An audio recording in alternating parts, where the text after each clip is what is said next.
Ah, what a way to start the day. Let's all stand now, please, and sing together. Surely the presence. Surely the presence of God is in this place. I can feel God's mighty power and grace. I can feel the brush of angels' wings. I see glory on each face. Surely the presence of God is in this place. Surely the presence of God is in this place. Now together, let's state our mission statement. We welcome all as we create loving communities, teach universal truth, practice spiritual principles, and live life abundantly. Thank you. Please be seated. Well, welcome to Unity of Dayton this morning. My name is Reverend Cindy White, and I welcome you here. Unity was founded on the power of prayer, the power of affirmative prayer to heal our lives. And so we continue that fine tradition and that way of life by beginning every service with prayer.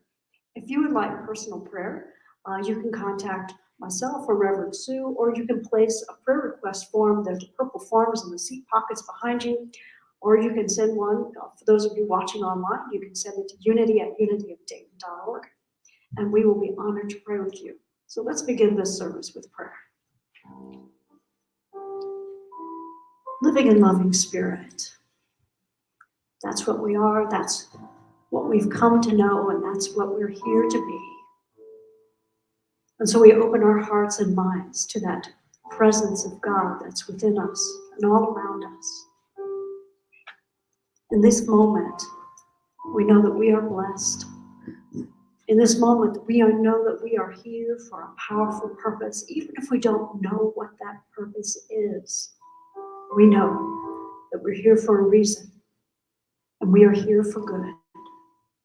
And so we give thanks. Give thanks for this opportunity to come together, whether it's virtually live streamed or whether we're sitting in this room sharing each other's energy. We just stand in this presence of God. Thank you, Infinite Spirit. Amen.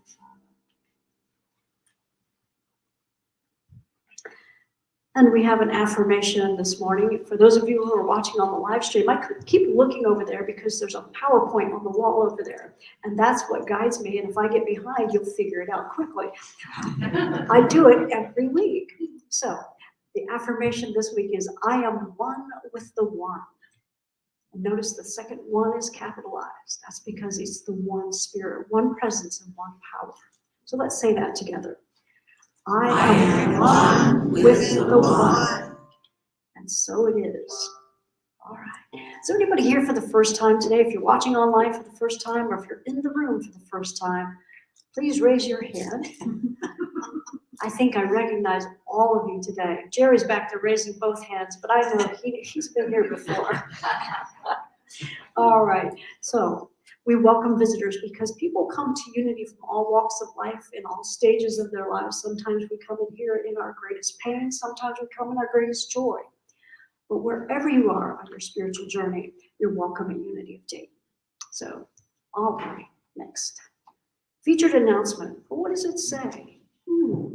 It says, oh, I don't believe this. It says that we're having a Christmas cookies and coffee party on December 5th following the service. Wow. So if you want to be a part, this is traditionally our holiday service that we have. The board's scaling it down this year a little bit, and we're just going to have Christmas cookies and coffee and whatever you want to do. Bring your favorite kind of cookie and share them, or just eat them all yourself, if that's what you want to do. I know. I'll be eating the gluten-free kind, so join us for that, and then a few hands to help clean up afterward. We greatly appreciate it if you can do that. The other thing I wanted to announce was Did you get your Advent booklet as you came in? It's a Unity's gift to you. So a Christmas to remember. Advent starts next week. If you can believe that. Advent is the 40 days, 4 weeks before, 40 days is Lent. Advent is 4 weeks before Sundays before Christmas. And it's really lovely. They put it out every year. And so pick one up on your way out if you didn't get one. Oh, we're going to stand and sing now. Let's all stand and sing Thank You for This Day. Song sheet.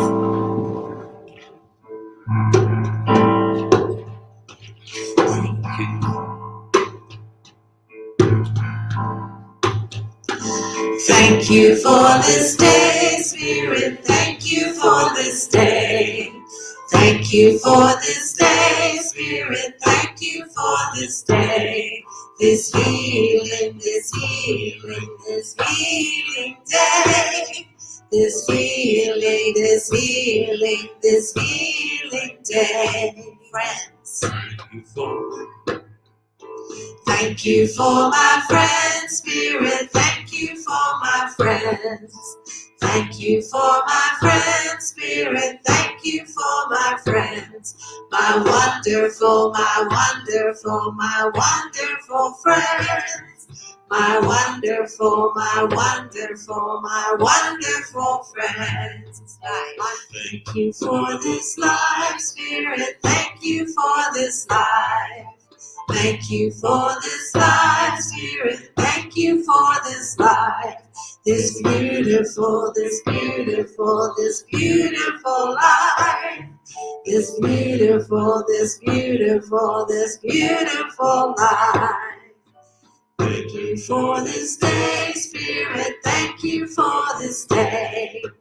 Thank you for this day, Spirit. Thank you for this day. This healing, this healing, this healing day. This healing, this healing, this healing day. All right, thank you. Please be seated. And now we will have the daily word.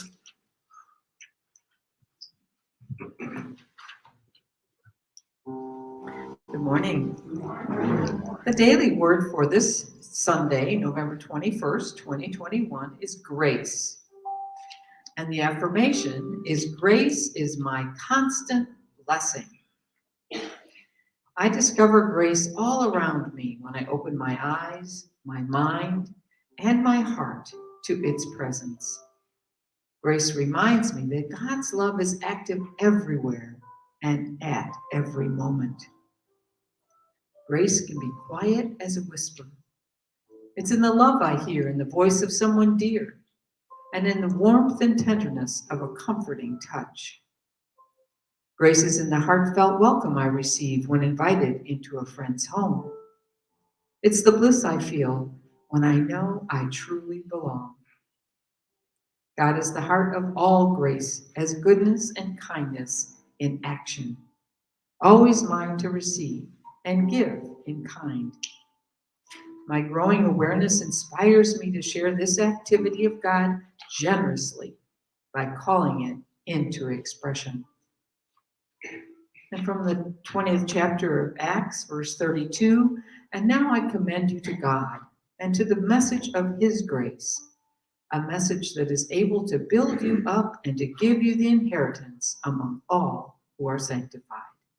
Today's daily word is grace. And now we get to stand again and join in singing. This time we will sing 100 Ways.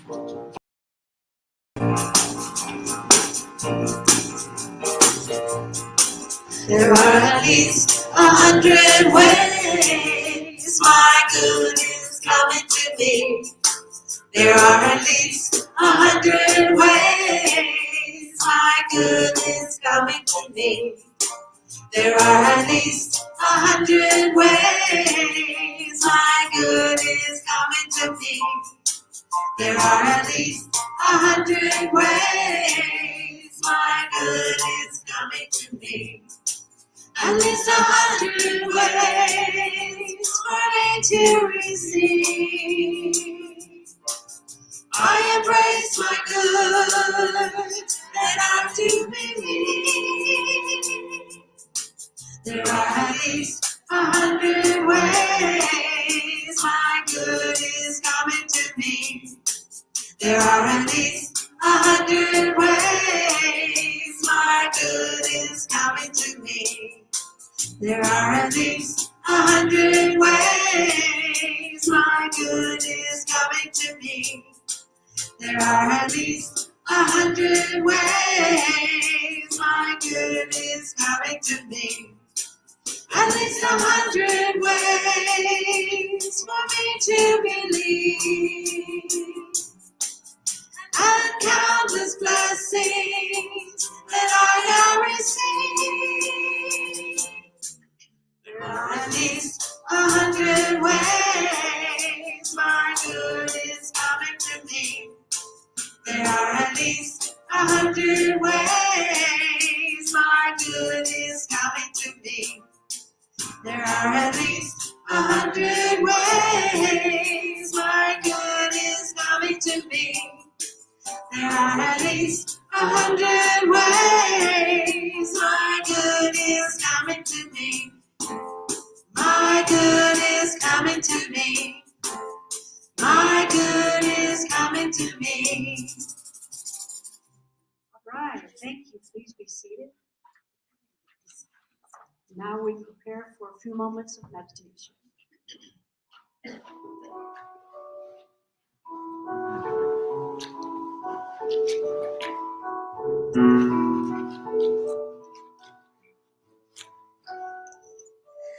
There is peace. There is quiet when we touch the stillness.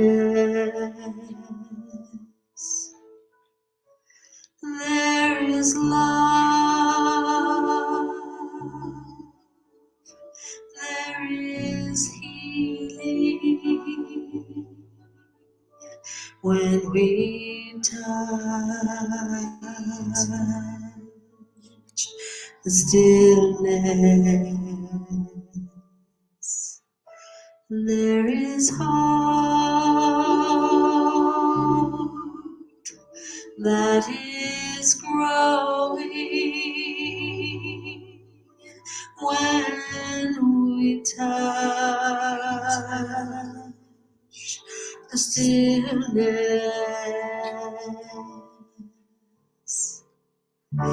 May you rest, may it flow, breathing in, letting go. In the stillness, there is peace, there is quiet when we touch the stillness.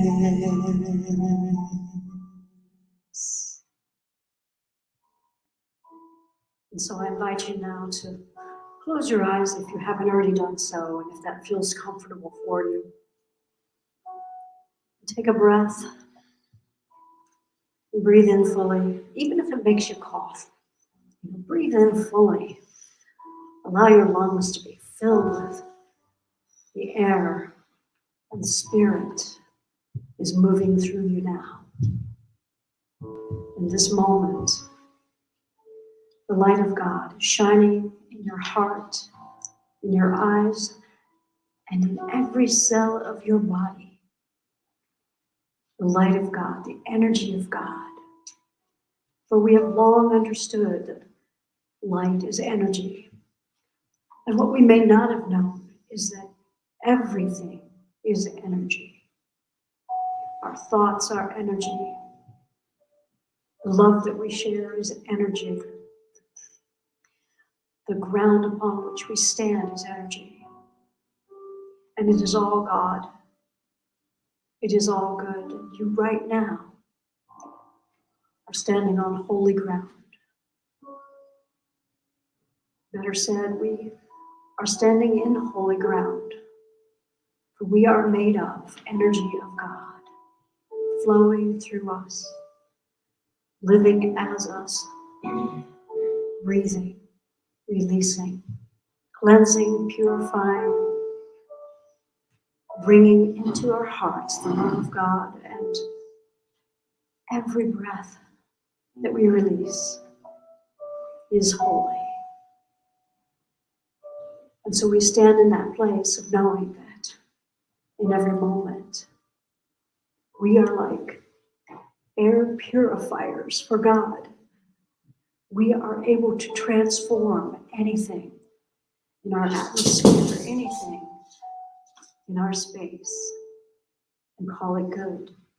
Purify it, make it holy. Every sound that occurs, we simply say yes.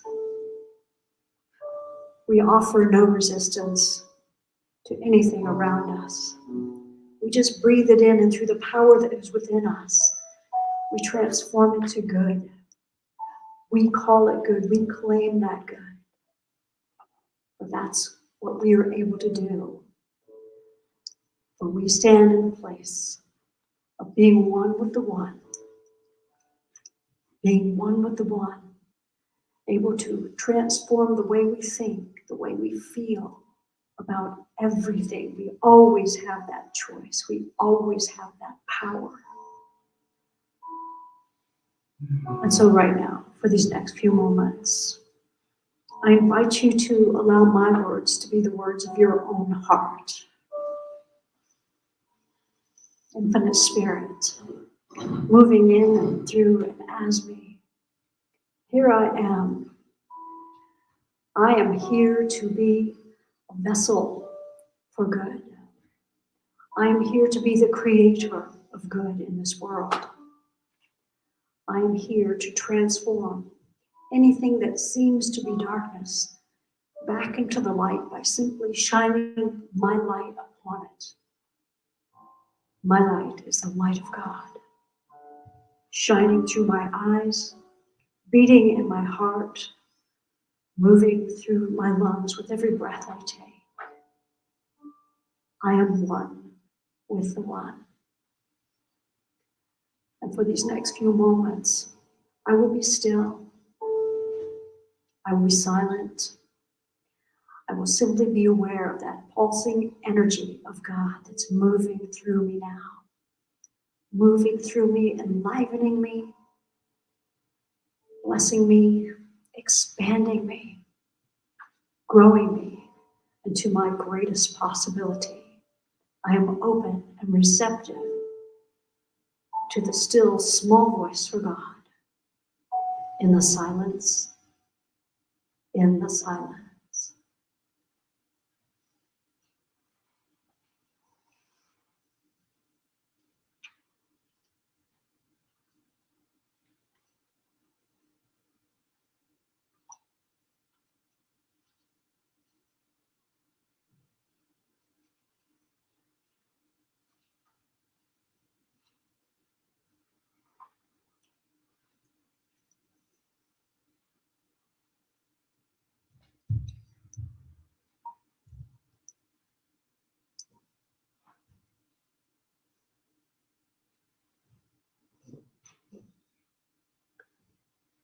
And so let us take another breath together now. Breathing in and breathing out. And remaining in this space of knowing that no harm can come to you.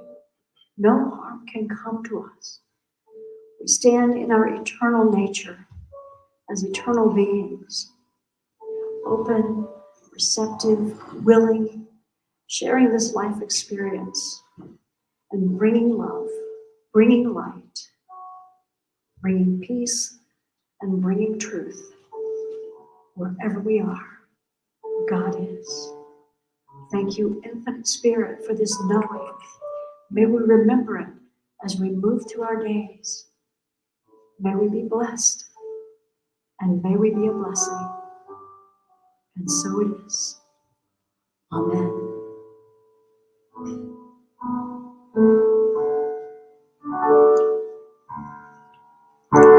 May you rest, may it flow,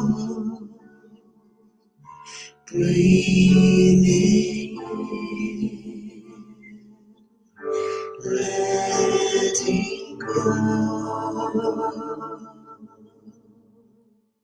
In the stillness, there is peace, there is quiet when we touch the stillness.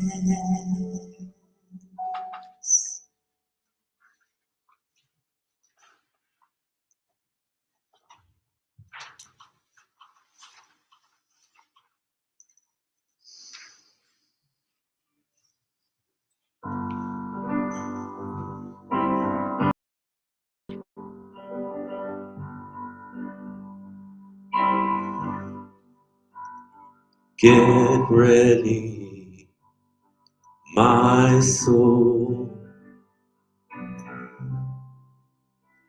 I'm diving in. Get ready, my soul. I'm diving in to the deepest kind of love, to the sweetest kind of life. Get ready, my soul. Everything I've ever done and everything I've ever seen, everything I've lost or won, and everything I've ever dreamed has brought me here to the present moment, here to a new beginning, here, and I'm seeing life so clearly now. Get ready, my soul. I'm diving in. Get ready, my soul. I'm diving in to the deepest kind of love, to the sweetest kind of life. Get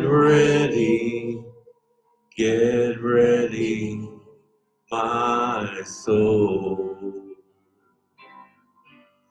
'Cause here I go, deeper, deeper, deeper than I've ever been before. Here I go, closer, closer, closer to my sacred source.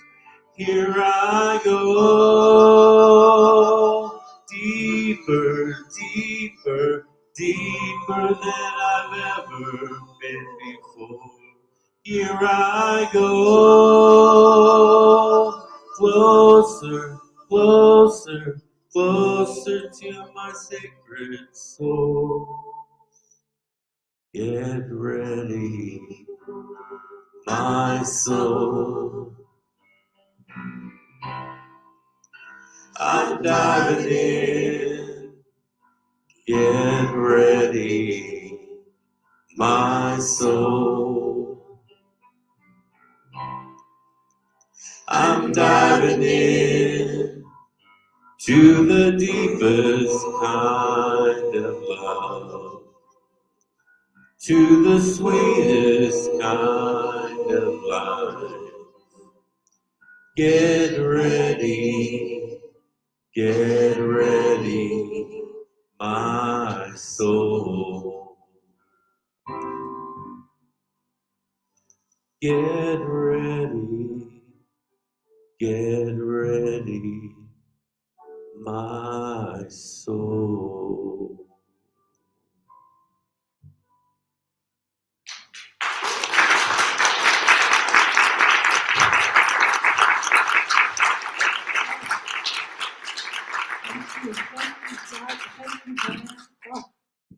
It's a Daniel Nahmod song. Doug sings it just as good as Daniel Nahmod. Oh, thank you. That was amazing. You know, many years ago, I had a little girl. My daughter, she seemed to, well, first of all, she came a month premature. You know, she was early. And she was a scrawny little thing. I think she weighed 5 pounds, 5 ounces. Little bitty thing. Vagabond, we called her. But she seemed to have a personality the moment that she was born. Because she was so small and so skinny, they swaddled her. And I don't know if you're familiar with swaddling, but that's where they wrap you up in a blanket so tight to hold the body heat in and to keep you from moving around and let the body heat out. So they swaddled her, and they gave her to me. And I held her, and she went, got that arm out, and then she got that arm out, and I said, oh, no, baby, you're swaddled. And I wrapped her back up, or the nurse wrapped her back up, swaddled her back up. And 5 minutes later, she had her arm out again, she had the other arm out again, and she would not be swaddled. She would not be contained. She would not let that happen. She just pushed out of that blanket. She was born with determination. She had a spirit of determination or a personality of determination right from the very get-go. Matter of fact, maybe that's why she came out a month early. She was just coming out. Do children form a personality as they are shaped by the environment in which they live, or are they born with a personality? It's an interesting question. I've often wondered about that myself. It seems like some kids grow up and they know who they are right from the very beginning, and some just bounce around and it takes them a while to figure it out. But for some folks, it seems like we get to ask these questions. Some people know what they want to be when they grow up the minute they're born, it seems like, and other people, they have to have a whole lot of life experiences before they figure out what they want to be when they grow up. The questions that we ask about ourselves beg to be answered. Who am I? What am I? What am I meant to be? You know, what is it about me? And was my personality determined before I was born, or did it get shaped by what happened in my life? And the answers that we give ourselves to these questions are the stories that we tell about who and what we are. The stories we tell about who and what we are, they become our truth. And our truth determines our perceptions, and our perceptions determine our experience. Because you can have two different people that see the same exact thing, but because of their beliefs and their perceptions, they have a whole different story about it. We know that's true. It's almost like truth isn't true unless it's truth with a capital T.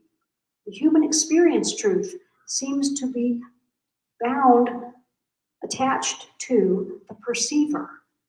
And so, the story that we tell about ourselves, about who and what we are, is a really, really important question. It's a really important story. Today we're going to look at that a little bit more. How many of you are perfectly happy with who you are? There's no need for improvement. You don't want to change yourself at all. Some of you are laughing. Well, before you answer the question, you got to know it's a trick question. It is a trick question. Be careful with your answer. We spend our early lives figuring out who we are, developing a sense of self. The moment that we're born, they slap a blue blanket on us or a pink blanket on us, right? There are no purple blankets, there are no yellow blankets. Those are the two choices. Well, maybe in the future there'll be more choices. Right now, purple or blue. So you identified as a gender before you even get to say a single word about it. You identify with your family history, your heritage, who you think you are, all of those things. You identify with your tribe. If you don't like your family, you leave your family and you find your own tribe, right? Some of us have done that. We moved. What country do I come from? What's my nationality? That's a part of our identity. What's my religion? What's my profession? What are my hobbies, right? What are the roles that we play in relationships with others? That's a huge one. I'm a sister, I'm a mom, I'm a daughter, I'm a this, I'm a that, I'm the other thing. And of course, our employment, for many of us, our employment becomes a part of who we are. That's part of our identity. So as adults, we've gone through this process of figuring out who we are, and once we're grown up, we got it, right? We all know who we are, it's settled, it's a done deal. I see some of you shaking your heads, no. Well, we don't have it all figured out.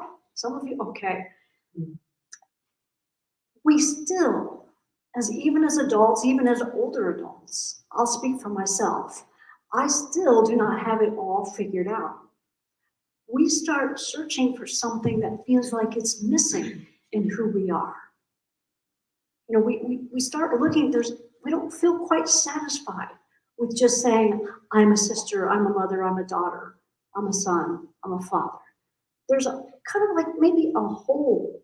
There's a void. That's a good word for it. There's a void in our lives. We feel like maybe we're not whole, so we start seeking. Religion holds out the hope that there is a God or an infinite being or creator out there somewhere, that if you can just figure out what you're supposed to do to please that God, that you will feel whole, that you'll be unconditionally loved by that God, and everything will be okay, and you can rest then. You can just say, oh, I've done it, I've said those magic words, I've opened this magic box, I've prayed in this way, and now everything's okay, I'm whole, because I found my other half, you know. Well, not everybody likes that. Not everybody cottons to religion. Not everybody wants to go with that. But it still leaves us wanting to know who we are and how we fit into the grand scheme of things. We want to fill that empty space that we have inside. Now, if religion isn't your thing, and for many people it wasn't and still isn't and never will be, as human beings became more self-aware, the whole field of psychology sprang up. And then psychology went the next level. It went popular. They couldn't keep it just with the professionals. Everybody had to have a piece of it. And so we got self-help people. We got the self-help books. How many self-help books do you all have? We've got some self-help books. We've got self-help gurus. We've got people that are going to tell us, how to forgive, how to love other people, how to get past our addictions, how to be a kinder person, how to love others, how to everything, how to reach your highest potential, how to love yourself, and how to love your body. How to love your body is a big question. That's a big thing that many of us have. You know, what is this body and how do we love it even when it's falling apart or whatever? It's not up to the perfect standard that we see on television of what a body should be. And so we want to look at the stories that we tell ourselves about our bodies. We want to look at the stories we tell ourselves about who we are, because there's stories that have been handed to us and we get to question everything. Don't take anything as truth until you've held it against your own inner knowing. We get to question everything.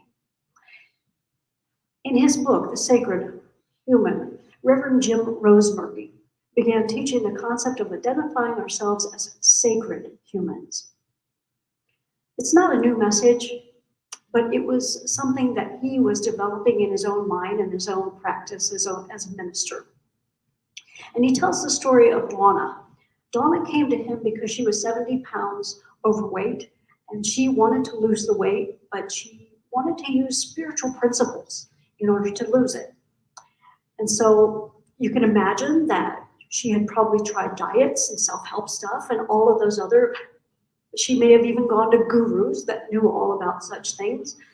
But she wanted to know how to use her spiritual teachings, her unity principles, to help her lose the weight. And as her minister and her spiritual friend, Reverend Jim, of course, wanted to support Donna. Now, ordinarily, he would have sat down with her and helped her to create a diet, and have a plan and affirmations and all the other things that we could throw in there. But on this particular day, he didn't want to, it didn't feel right to help her to devise a weight loss program. He saw her that day as so much more to her than her appearance.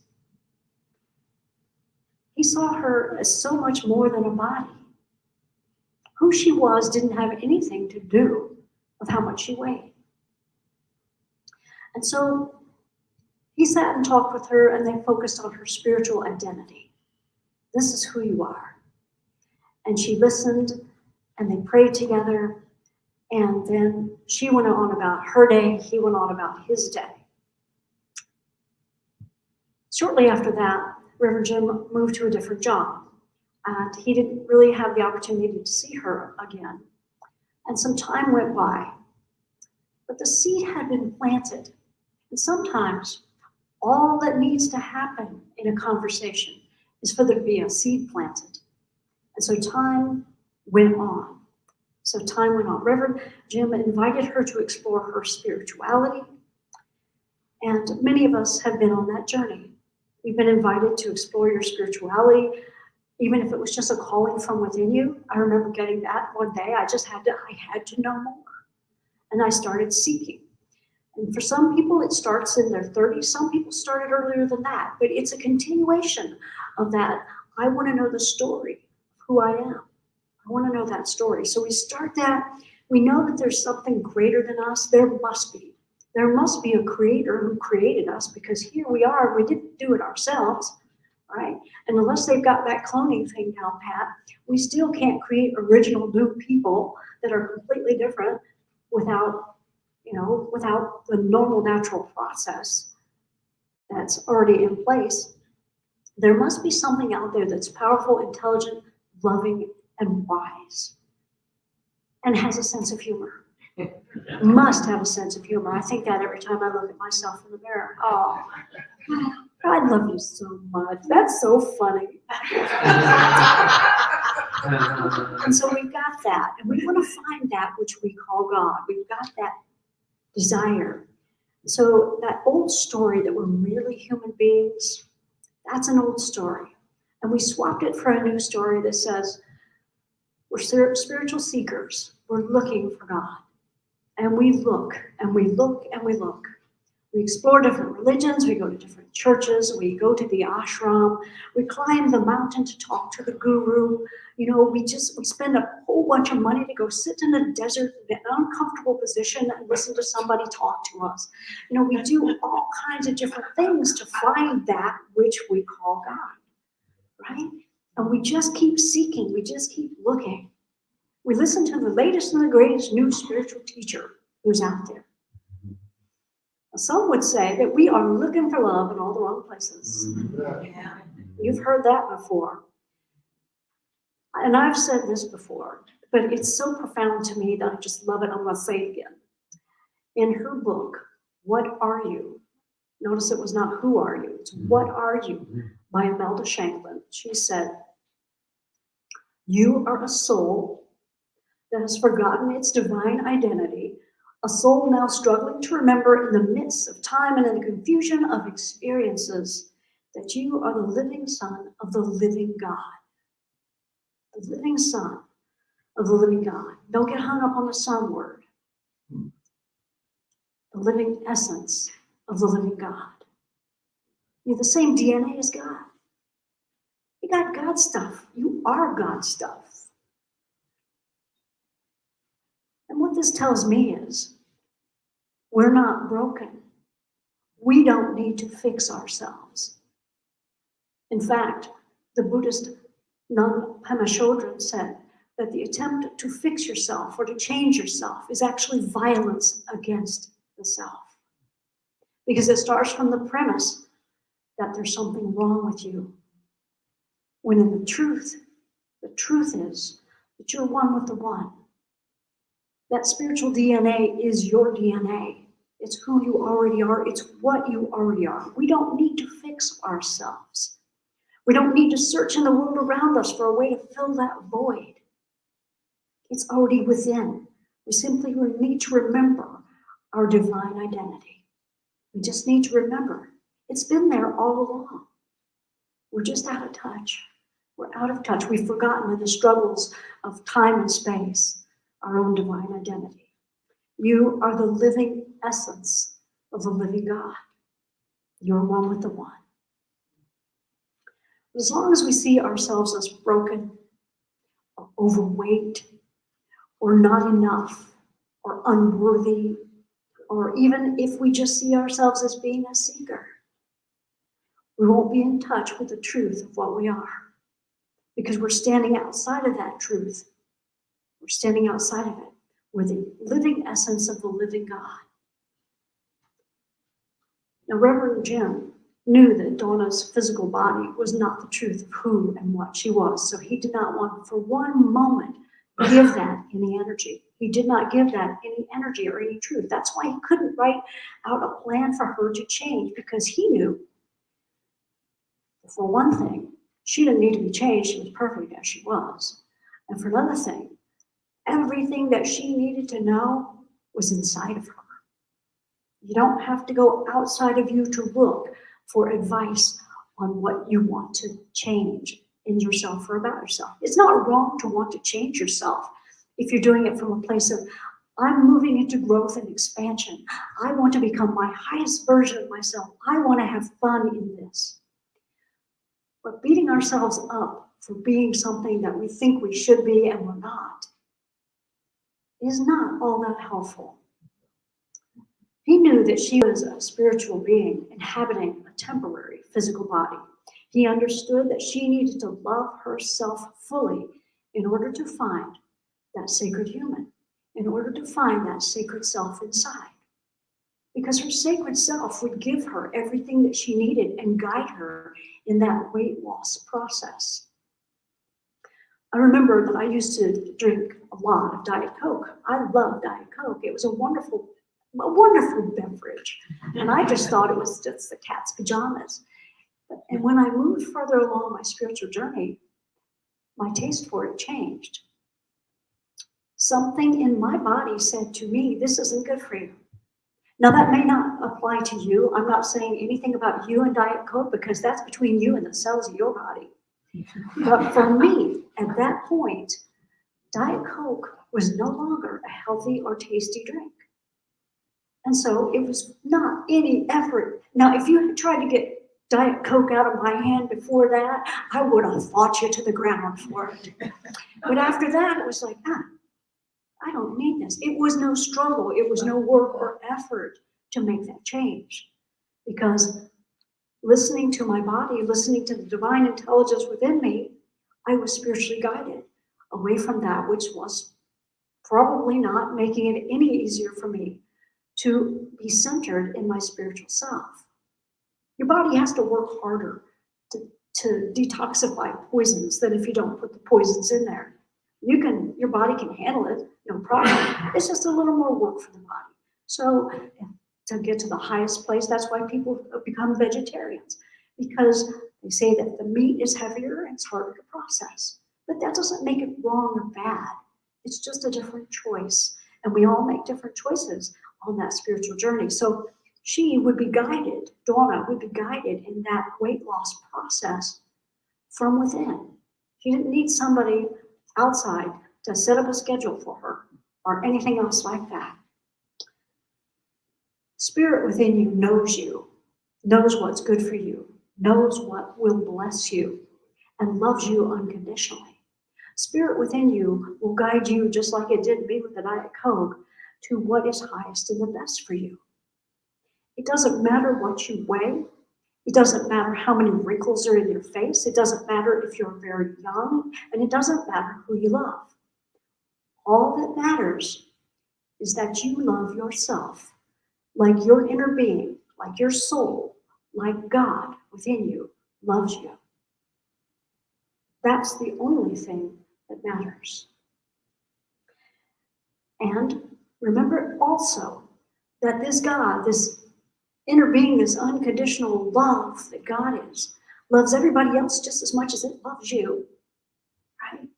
And so when we hold ourselves apart from loving ourselves, or when we hold ourselves apart from offering, extending love to others, what we're doing is we're saying no to the love of God and we're pinching it off. We're pinching it off. We're saying, I can't accept that, I can't receive it, I can't pass it along, or I won't. And so you stop that flow of divine love that you could be receiving. And isn't that interesting? Isn't that ironic? Because what we most want is love. And we most want the love of God.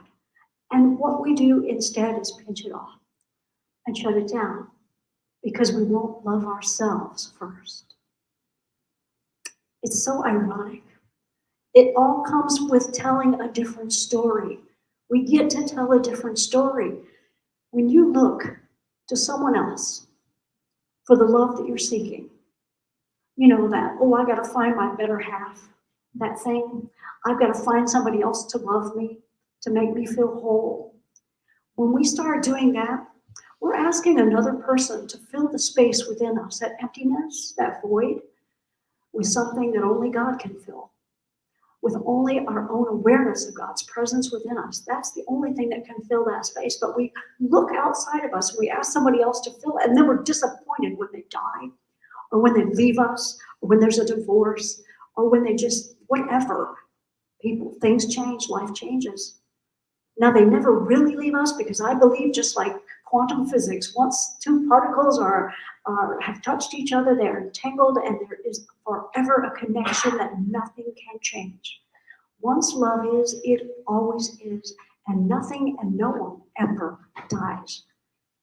The physical body will go, but that essence is there, it's here. Nothing can change any love that ever was, other than to grow it and expand it. And so, but I guess what I'm saying is that looking to somebody else outside of us for anything other than that which is already within us puts them in a bind. When you count on somebody else to love you unconditionally and they can't, it's time to let them off the hook. It's just time to let them off the hook and say, I love you no matter whether you love me or not, whether you're here or not, I'm just going to keep loving. And so, hook up, make a direct connection to spirit within you, to your own inner being, to your own sacred self. Let this be your new story. That which is going to bless me and serve me is knowing the presence of God within me. Your own sacred self. That's the connection. One day, Reverend Jim received a note from Donna, and she told him that she weighed 70 pounds less than the time he had last seen her.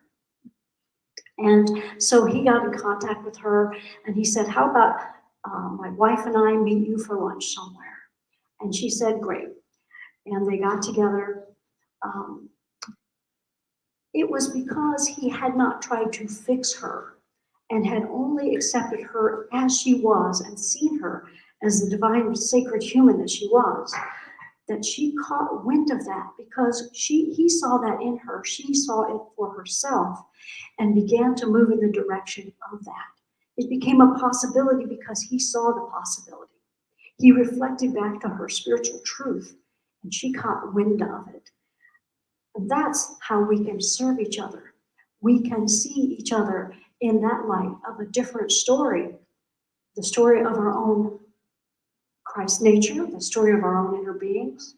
You know, the namaste, the Christ in me beholds the Christ in you. We can do that for each other, and that allows another person to move into that space. It creates a sacred space for a person to move into. So she was able to see that truth, and she began to move into it. She was perfectly happy with who she was.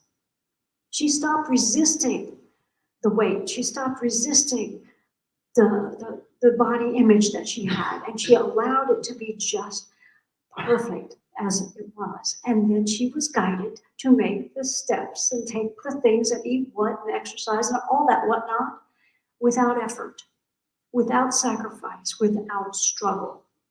It just became her greatest joy. The weight loss didn't happen because of some diet program. She began to look at her whole human life without judgment. It wasn't good, it wasn't bad, it didn't need to be fixed. She accepted herself and began to identify with that sacred nature. And when she no longer resisted the human condition, the sacred self was given birth. It was given birth. So here's the question again. Are you perfectly happy with yourself as you are? It would be good if you could be. Because otherwise, you're pushing against some part of you that God loves. God just loves. And if you're pushing against some part of you that God just loves, you're putting yourself in opposition to God, seeing yourself in a different way. So just wrap your arms around yourself right now, swaddle yourself, hold on, and if you want to move and you want to feel unconstrained, remember that moving your arms out, raising yourself, lifting, getting free, that is your spiritual nature wanting to be free as you. That is a natural impulse that we have to stretch and expand and grow and take hold of our creative potential. Allow yourself to take that determination that we all have to move you into the sacred nature. This week I invite you to tell a different story about who and what you are. Let's look for love in all the right places instead of all the wrong places. Be as determined to find your sacred nature as my daughter was to get out of that blanket. And you know what? That determination has served her very well.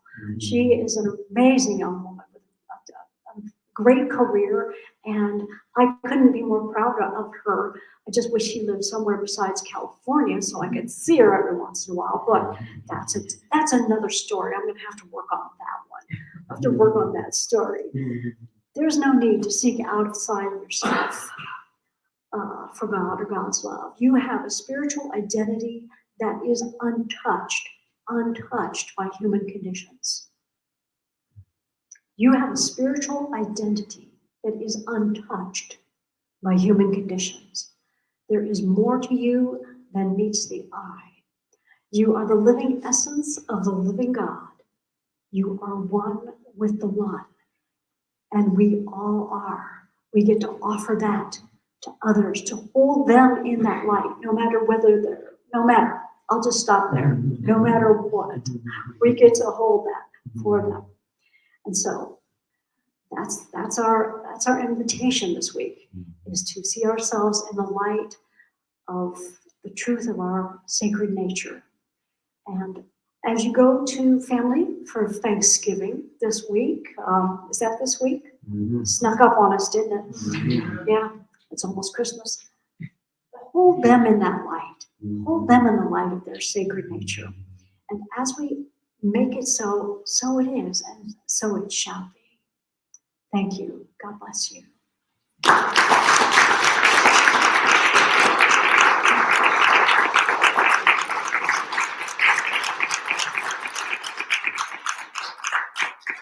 Happy Thanksgiving. And this is the time when we receive our tithes and our love offering blessings. If you're at home, you can pull out your cell phone and you can get to the Unity of Dayton email that you got, push the donate button or go to the website. And the love offering blessing that we use is divine love through me blesses and multiplies all that I have, all that I give, all that I receive. So let's say that together. Divine love through me blesses and multiplies all that I have, all that I give, and all that I receive.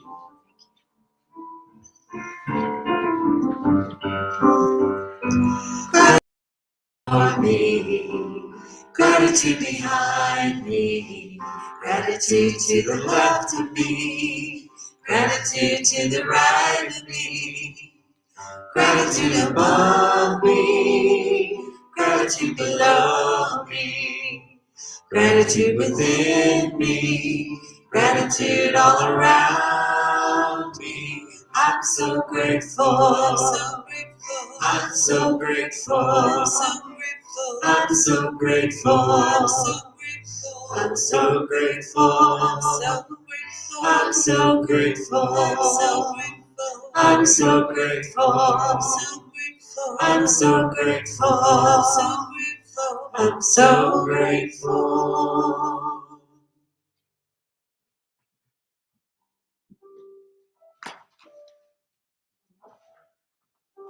So now we're going to take a moment and bless these gifts. Oh, we are grateful, Infinite Spirit. We know that we live in an abundant universe. There is no lack in God and no lack in our lives. We are open to giving and receiving, and we are blessed by these gifts. And we say thank you. Amen.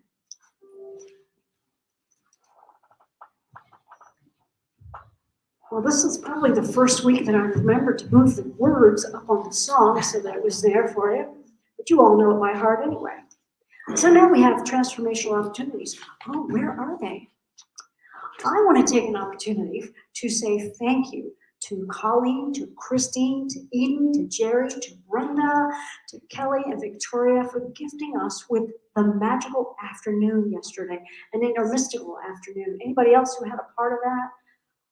Wow, there were at least 30 people here, and you could feel the energy in the space still when you walked in this morning. It was a blast. So thanks to everyone who participated in it yesterday. It was awesome. Toys for Tots. We have the box right out here. So you may bring new unwrapped gifts for children 12 and under. Drop them off any Sunday or drive by. We're going to have a drop off on December 4th. That must be a Saturday. It's a Saturday. From 10 to 4. And that'll be right out in front. People could just drive right by and we'll grab the gift and, just slow down and we'll grab it. And we'll get it sent off to the Toys for Tots people. The Marines will take the gifts. So December 5th will be the final day for giving. Yeah. December 5th, which is coming up 2 weeks. That's the cookie. That's the cookie day. Okay, let's talk about that now then. Well, you already mentioned that. Yeah. I did. Yeah. Coffees and cookies. There's a rumor that Santa may be here. Yes, ho, ho, ho. Whoa. So that'd be nice. It's just going to be real informal, and if some folks would love to gather, and if people will also help clean up a little bit, take out the trash afterwards, that would be fabulous. Because we still don't have anybody cleaning the building at this point. Yeah. Yeah. It's happening too now. bad. It's going to be happening. The next announcement, Dale and Lisa Boydston, you guys know them? You should know them. They are awesome. They're going to be leading a drumming here on the second Wednesday of every month at 6 p.m. And so December 8th is the next drumming. So bring your drum, your rattles, your shakers, your rhythm, sense of rhythm, whatever you got, and come on in and drum with the Boydstons. That would be fun. Wow. So December 12th is the last day to order the poinsettias that will be decorating the sanctuary for Christmas. Beautiful red and can be taken home. Oh, well, they're going to be beautifully red, and you can take them home on Christmas Eve. Yes, they are red, and they sit up here and they beautify the space. And if we don't have any, we won't have any. That's okay. But they make lovely gifts to give the people that you really don't like. No, just this order form she was waving around is can be found in the social area, and you'll want to order them for all those people that you don't like, that you want to give. Because you're giving them the love of God. Oh, yes. I see. Okay. Yeah. That's enough of that. Okay. So if you haven't been transformed by now, stay tuned. There's another week coming. All right. And so we want to thank those who are watching online and on the live stream. There's one thing that we know for sure about all of you here and all of you there. You are the light of the world. Thank you and bless you. Yes. All right.